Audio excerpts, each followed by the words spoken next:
रागिनी, मैं और तुम्हारे पापा बाजार जा रहे हैं। बाथरूम में कुछ सफेद कपड़े पड़े हैं, उन्हें अच्छे से धो देना। लेकिन ठीक है, अभी धो देती हूँ सारे कपड़े। इतना बोलकर रागिनी वहां से जाने लगी, लेकिन पीछे से उसकी माँ बोली, अरे बेटा, लेकिन वहाँ पास में एक नीले रंग का दुपट्टा रखा हुआ है, वो उन सफेद कपड़ों में मत मिक्स करना, उसका रंग छूटता है। अरे चलो भाग्यवान, जल्दी चलो, ढेर सारी शॉपिंग करनी है। 1 हफ्ते बाद ही तो रागिनी की शादी है। हाँ, जल्दी करिए।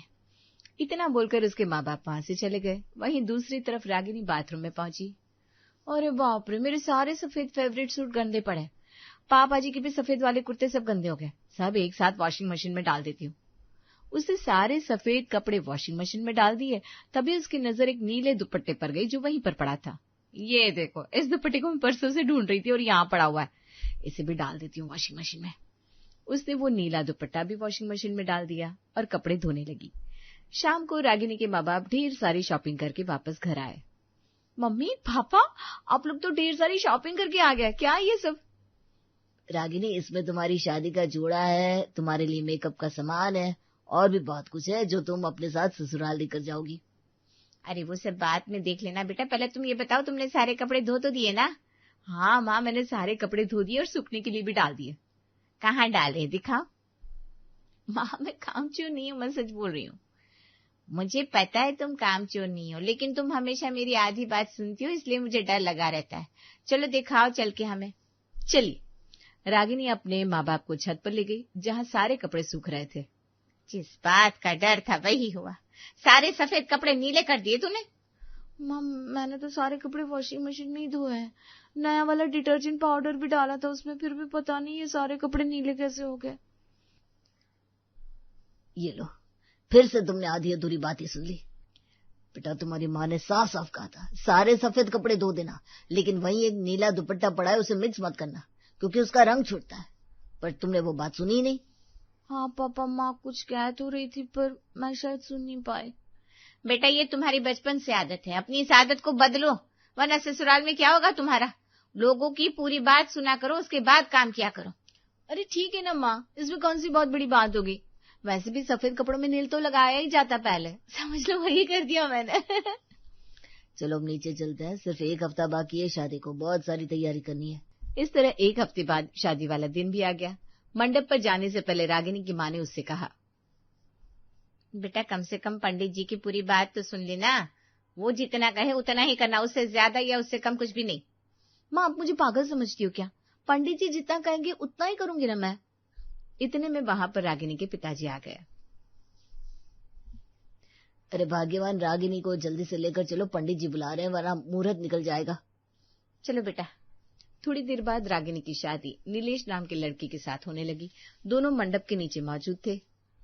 अब वर और वधू फेरों के लिए खड़े हो जाए। दोनों खड़े हो गए। ओम मंगलम भगवान विष्णु मंगलम गरुड़ाध्वजा। माँ, ये तो आगे ही नहीं बढ़ रही। अरे समदन जी, अपनी बेटी से बोलिए ना आगे बढ़े। फेरा नहीं लेना क्या? मुझे तो लगता है कोई गड़बड़ है, तभी भाभी फेरे नहीं ले रही है। कहीं शादी से पहले तो। अरे ये क्या कह रही हो बेटा, ऐसा कुछ नहीं। ए रागिनी, आगे बढ़ो। माँ, आप ही ने कहा था जितना पंडित जी बोले उतना ही करना। अब पंडित जी ने तो आगे बढ़ने को नहीं कहा है। कोई बात नहीं बहन जी। बच्चों, अब तुम दोनों फेरे लेना शुरू करो। इस तरह हंसी मजाक में रागिनी और नीलेश की शादी हो गई। ससुराल आने के बाद एक दिन रागिनी की सास ने उससे कहा, बहू मैंने दाल चढ़ाने को रख दी थी, उसमें नमक डाल देना। लेकिन ठीक है सासू माँ, वैसे जब मैं आ गई हूँ तो आपको दाल चढ़ाने की क्या जरूरत थी। इतना बोलकर रागिनी वहां से जाने लगी। तभी उसकी सास पीछे से बोली, अरे बहू लेकिन एक बार दाल चेक कर लेना, मुझे याद नहीं मैंने नमक डाला है कि नहीं। लेकिन तब तक तो हमारी रागिनी किचन के अंदर चली गई थी। सासू माँ बिना दाल चढ़ा दी और नमक डाला ही नहीं। कहाँ है नमक? ये रहा नमक। रागिनी ने ढेर सारा नमक दाल में डाल दिया। चलो दाल तो लगभग पक गई है, अब दूसरी तरफ चावल पकाने को रख देती हूँ, फिर आटा सान लेती हूँ। उसने दूसरे चूल्हे पर चावल पकाने को रख दिए, फिर आटा सानने लगी। उसके बाद रोटी बनाने लगी। वाह वाह वाह, कितनी गोल गोल रोटियां बन रही है आज। थोड़ी देर बाद नीलेश ऑफिस से घर लौट आया और सब एक साथ बैठकर खाना खाने लगे।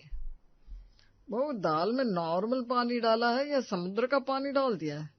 हाँ भाभी, समझ में ही नहीं आ रहा, अपने दाल में नमक डाला है या नमक में डाल।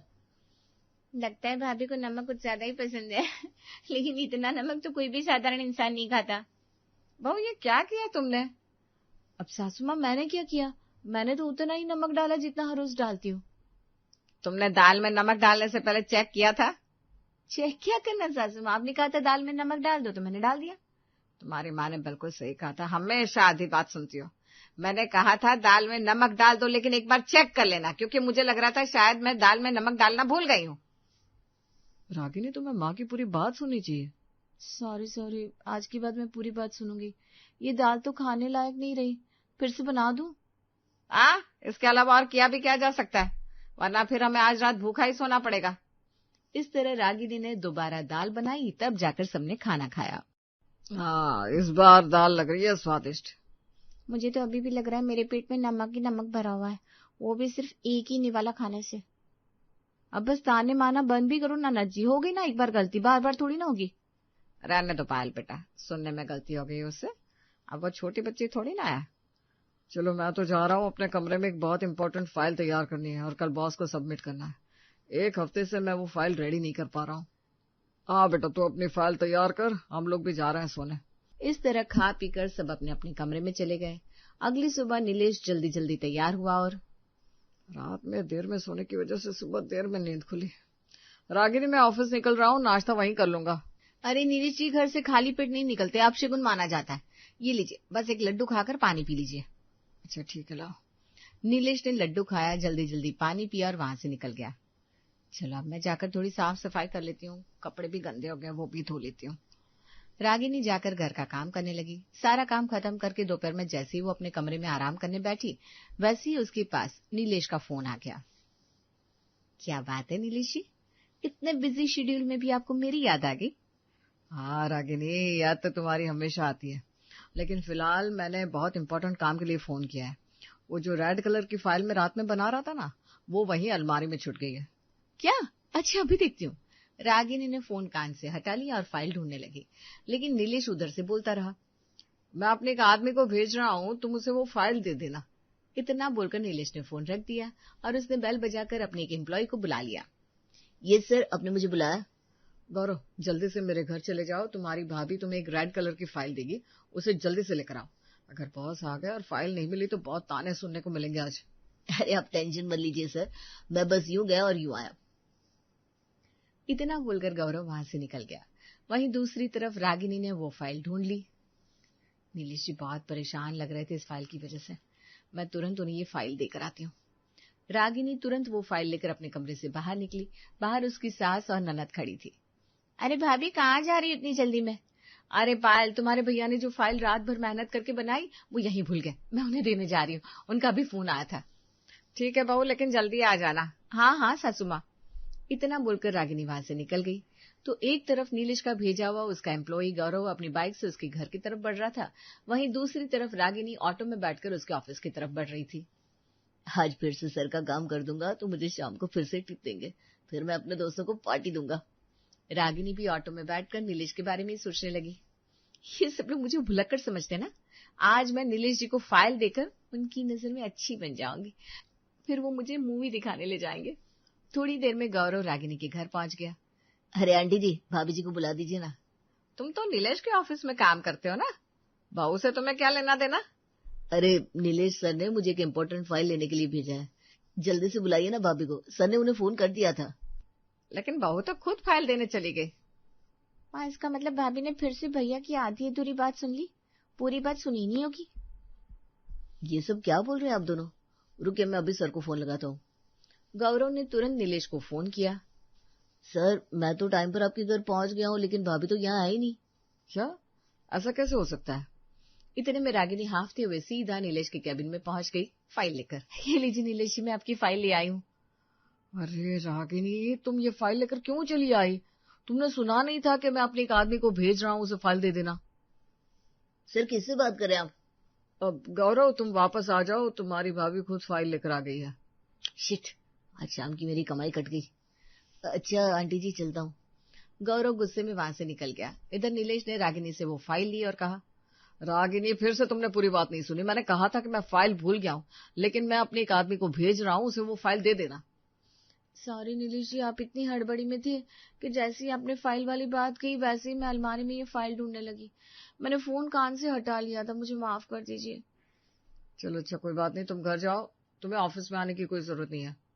रागिनी वहां से वापस आ गई, लेकिन शाम को नीलेश बहुत खुशी खुशी घर आया और अपने परिवार से बोला, मम्मी पापा पाल रागिनी, वो फाइल देखकर बॉस मुझसे बहुत खुश हो गया। क्या बात कर रहे हो बेटा? हाँ पापा, उन्होंने मुझे प्रमोशन तो दिया ही, साथ 2 दिन की छुट्टी भी दिया। मैंने इस प्रोजेक्ट के लिए बहुत मेहनत किया, भगवान से मन्नत भी मांगी थी, इसलिए हम सब लोग पूरे परिवार के साथ 2 दिन के लिए छुट्टी पर निकल रहे हैं। क्या बात है भैया, बहुत दिनों से बाहर घूमने नहीं गए, बड़ा मजा आएगा। ठीक है, तो आज रात ही हम लोग तैयारी कर लेते हैं। और बहू, तुम मोहल्ले की कौशल्या आंटी को जाकर बता दो कि 2 दिन तक दूध वाला नहीं। ठीक है सासू माँ, मैं समझ गई, अभी बताकर आती हूँ सबको। इतना बोलकर रागिनी वहां से जाने लगी, लेकिन उसकी सास पीछे से बोली, अरे बहू, उनसे जाकर ये बोलना कि 2 दिन तक दूध वाला हमारे घर नहीं आना चाहिए। अगर आ भी जाए तो उसे बता देना कि 2 दिन बाद ही आए हमारे घर। लेकिन तब तक रागिनी घर से बाहर जा चुकी थी। बहू की आधी अधूरी सुनने वाली आदत लगता है कभी नहीं जाएगी। अरे परेशान मत हो भाग्यवान, उसने आधी अधूरी बात ही सुनी होगी तो भी कोई प्रॉब्लम नहीं है। दूध वाले के बारे में ही तो बताना है, वो इतना तो समझ ही गई होगी। भाभी तो अगर खाना बना लेंगी, तब तक मैं जाकर पैकिंग कर लेती हूँ। चल, मैं भी तेरी मदद कर देती हूँ। वहीं दूसरी तरफ रागिनी मोहल्ले में कौशल्या आंटी के घर पहुंच गई। अरे कौशल्या आंटी, अब 2 दिन तक हमारे यहाँ दूध वाला नहीं आएगा। क्यों, क्या बात हो गई? ये बात तुम मुझे क्यों बता रही हो? अरे मुझे तो सासू माँ ने बोला ये बोलने को, बोला था कौशल्या आंटी को जाकर बता देना कि हमारे घर 2 दिन दूध वाला नहीं आएगा, और आप बाकी लोगों को बता दोगी। लेकिन आप टेंशन मत लीजिए, मैं खुद बाकी लोगों को बता देती हूँ। इतना बोलकर रागिनी वहां से जाने लगी, तभी पीछे से कौशल्या बोली, अरे बहू मेरी बात सुनो, अजीब लड़की है, लेकिन बेचारे के घर 2 दिन दूध वाला नहीं आएगा तो चाय कैसे बनेगी? कोई बात नहीं, हम मोहल्ले वाले किस दिन काम आएंगे। उसके बाद रागिनी किसी दूसरे पड़ोसी के घर पहुंच गई। अरे सुषमा आंटी, 2 दिन तक हमारे यहाँ दूध वाला नहीं आएगा, अब मैं जा रही हूँ दूसरों को बताने। अरे ये क्या बात हुई? अरे बहू रुको तो, दूध वाला क्यों नहीं? अजीब लड़की है। रागिनी तीसरे घर में पहुंच गई। अरे बिमला आंटी, 2 दिन तक हमारे यहाँ दूध वाला नहीं आएगा। तो ये बात रागिनी ने पूरे मोहल्ले को बता दी और अपने घर की तरफ वापस आने लगी। मेरी सासू माँ लगता है दिमाग से थोड़ी हिली हुई है, मतलब ये बात पूरे मोहल्ले को बताने की क्या जरूरत थी। लेकिन मैं तो एक आज्ञाकारी बहू हूँ, वो जो भी कहेंगे मुझे करना ही पड़ेगा। अगली सुबह जैसे ही नीलेश का पूरा परिवार बाहर जाने के लिए तैयार हुआ, वैसे ही मोहल्ले की सारी औरतें अपने अपने बर्तनों में दूध लेकर वहां पहुंच गई। अरे ये क्या, आप सब लोग दूध लेकर क्यों आ गई? अरे बहन जी, आप सब लोग तैयार होकर सुबह सुबह कहाँ चल दिए? बहन जी पहले ये बताइए, आप सब लोग इतना सारा दूध लेकर क्यों आई हैं? अरे भाई साहब, कल तुम्हारी बहू ने पूरे मोहल्ले में भाग भाग कर ये बताया कि आप लोगों के घर 2 दिन तक दूध वाला नहीं आएगा, तो हमने सोचा आपकी मदद कर देते हैं, इसीलिए पड़ोसी होने के नाते हम सब आपको दूध देने आए हैं। बहू, तुमने इन सबको ये क्यों बताया कि 2 दिन तक हमारे यहाँ दूध वाला नहीं आएगा? सासू माँ, कल शाम को आप ही ने कहा था ना, कौशल्या आंटी को बता दो जाकर कि हमारे घर 2 दिन तक दूध वाला नहीं आएगा। हे भगवान, तुम अपनी आदत से कब बाज आओगी? फिर से तुमने मेरी बात नहीं सुनी। तुमने सिर्फ इतना सुना होगा कि 2 दिन तक हमारे यहाँ दूध वाला नहीं, पर उसके बाद मैंने कुछ कहा था। अच्छा, क्या कहा था आपने इसके आगे? मैंने कहा था 2 दिन तक हमारे यहाँ दूध वाला नहीं आना चाहिए, क्योंकि हम सब बाहर घूमने जा रहे हैं ना। अगर दूध वाला आए तो उसे रोक लेना या पूरी बात बता देना। और ये बात सिर्फ किसी एक को बतानी थी, तुमने पूरे मोहल्ले को बता दी। तो ये बात है, तभी मैं सोचूं ये बात पूरे मोहल्ले को बताने की क्या जरूरत पड़ गई। अरे बहनों, बहू की तरफ से मैं आपसे माफी मांगता हूँ। दरअसल हमारी बहू को आधी अधूरी बात सुनने की आदत है, ये उसका स्वभाव बन चुका है, इसलिए आधी बात सुनी और आप लोगों को जाकर बता दी अपने हिसाब से। अरे कोई बात नहीं भाई साहब, चलो बहनों। इस तरह 2 दिन बाद उनका परिवार घूम घाम कर वापस आ गया। क्या बात है, मजा आ गया घूमकर। ऐसी छुट्टियां तो हमें साल में 10-12 बार मिलनी ही चाहिए। हाँ बेटा, फिलहाल बहुत थकावट लग रही है, चाय पीने का मन हो रहा है। ठीक है सासू माँ, आप लोग बैठी, मैं चाय बनाकर लाती हूँ। इस तरह एक बार फिर से उन सबकी दिनचर्या चलने लगी। नीलेश फिर से काम पर जाने लगा। फिर एक रोज दोपहर में रागिनी अपने कमरे में टीवी में न्यूज देख रही थी। दोस्तों, देश में आलू की बहुत बड़ी किल्लत आ चुकी है। आलू की खेती इस बार अच्छी नहीं हुई, लेकिन इतना सुनते ही रागिनी ने टीवी बंद कर दी। हे भगवान, इसका मतलब अब आलू महंगी हो जाएंगी। महंगी तो छोड़ो, आलू मिलना ही मुश्किल हो जाएगा। बिना आलू के तो हमारे भारत का किचन ही अधूरा है। मेरे ससुराल वाले मुझे बेवकूफ समझते ना, अब देखना, मैं ऐसा काम करूंगी कि सब लोग मेरी वाहवाही करेंगे। उसी शाम रागिनी 50 किलो आलू एक टेम्पो में भरवाकर अपने घर ले आई। हाँ भैया, ये सारे आलू घर के अंदर पहुंचा दो। ठीक है मैडम। उस आदमी ने सारे आलू घर के अंदर रख दिए और चला गया। तभी वहां पर सारे ससुराल वाले पहुंच गए। रागिनी, क्या है ये सब? नीलेश जी, मैंने टीवी पर देखा कि आलू की कमी होने वाली है हमारे देश में। सारे किसान और व्यापारी परेशान होने वाला है। हो सकता है आने वाले समय में किसी को आलू मिले ही ना, तो मैंने 50 किलो आलू पहले से मंगवा कर रख लिए। ये लो, लगता है बहू ने वो न्यूज भी आधी अधूरी सुनी होगी। सासू माँ, भले ही वो न्यूज मैंने आधी अधूरी सुनी हो, लेकिन मैंने क्लियरली सुना था हमारे देश में आलू की किल्लत होने वाली है। रुक जाओ रागिनी, वो खबर मैं तुम्हें फिर से दिखाता हूँ। नीलेश ने टीवी पर वो न्यूज चालू कर दी और सारे लोग देखने लगे। दोस्तों, हमारे देश में आलू की बहुत बड़ी किल्लत आने वाली है। इस बार पूरे देश में आलू की फसल बर्बाद हो गई, लेकिन चिंता वाली कोई बात नहीं। सरकार ने इसका इंतजाम कर लिया है। हमारी सरकार बाहर से आलू इंपोर्ट करेगी, वो भी उसी दाम में। जिस रेट में आपको आलू पहले मिलता था, उसी रेट में आपको आलू आगे भी मिलता रहेगा, इसलिए घबराने वाली कोई बात नहीं। सुना तुमने? अब 50 किलो आलू का क्या करोगी?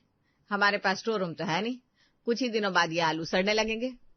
मैंने तो इस घर की भलाई के लिए सोचा था, अब आप लोग ही बताइए क्या करूं। गलती तुम्हारी है तो इसका पश्चाताप भी अब तुम्हें ही करना पड़ेगा। ऐसा करो, इस आलू की चिप्स बनाओ और बाहर जाकर बेचो, कुछ पैसे भी कमा लोगी और तुम्हें सबक भी मिल जाएगा। उसके बाद पूरी बात सुना करोगी तुम। उस दिन के बाद रागिनी उस आलू की चिप्स बनाने लगी। चिप्स बनाकर वो सबसे पहले मोहल्ले में ही बेचने चली गई। कौशल्या आंटी, ये चिप्स मैंने अपने हाथों से बनाया है, लीजिए ना, मैंने नया बिजनेस शुरू किया है। कहीं फिर से तुमने किसी की आधी अधूरी बात सुनकर तो ये बिजनेस शुरू नहीं कर दिया? पक्का ये चिप्स बेचने ही आई हो या कुछ और करना है? आंटी, आप मुझे ताने मार रही हो ना, मैंने सच में ये चिप्स बनाया है, खरीद लीजिए ना। अच्छा ठीक है बहू, तुमने अपने हाथ से बनाया है तो मैं ये चिप्स जरूर खरीदूंगी। कौशल्या आंटी ने चिप्स ले लिए। ये लो बहू, अपनी मेहनत की पहली कमाई। थैंक यू आंटी, अब मैं जा रही हूँ सुषमा आंटी के घर। इस तरह रागिनी दिन भर चिप्स बेचती रही। चिप्स बेचते बेचते शाम तक वो बुरी तरह थक गई। थक हार कर घर आई। चिप्स बेचते बेचते मेरी तो हालत खराब हो गई। ये सब आधी अधूरी बात सुनने का ही परिणाम है। तभी वहां पर सारे घर वाले आ गए। क्या हुआ बहू, अब समझ में आया कि आधी अधूरी बात सुनने का क्या परिणाम होता है? जब खुद पर बीती तब पता चला, सोचो हम पर क्या बीती होगी। हाँ सासू माँ, आप सही कह रही हैं। आज के बाद मैं अपना ये स्वभाव बदल के रहूंगी। जब तक पूरी बात नहीं सुन लूंगी कोई काम नहीं करूंगी। चलो, अंत भला तो सब भला, आखिरकार बहू सुधर ही गई। लेकिन अगले दिन रागिनी अपनी सास का कमरा साफ करने चली गई। उसकी सास लेटी हुई थी। क्या बात है बहू, आज तुम मेरे कमरे की सफाई करने आ गई? हाँ सासू माँ, आपकी वजह से ही मेरा स्वभाव बदल पाया है, इसलिए सोचा थोड़ी आपकी सेवा कर दूं। अच्छा ठीक है, पहले पंखा बंद कर दो। लेकिन जैसे ही उसकी सास ने ये बोला, वैसे ही रागिनी ने पहला स्विच बंद कर दिया, जिससे पूरे घर की लाइट चली गई। अरे बहू, ये क्या किया? फिर से तुमने मेरी अधूरी बात सुन ली। मैंने कहा था पंखा बंद कर दो, लेकिन दूसरा स्विच ऑफ करना, पहला नहीं, क्योंकि पहला मेन स्विच है। पूरे घर की लाइट चली गई। तभी अंधेरे में उसकी ससुर जी वहां आए। अरे क्या हुआ, पूरे घर की लाइट कैसे चली गई? मैं अच्छा खासा मैच देख रहा था, टीवी बंद हो गई। उसकी सास उठी और स्विच ऑन कर दिया, जिससे लाइट फिर से आ गई। तभी वहां पायल और नीलेश भी आ गए। हम चाहे कितनी भी कोशिश कर ले, लेकिन एक बार इंसान का जो स्वभाव बन जाता है वो इतनी जल्दी बदलता नहीं है।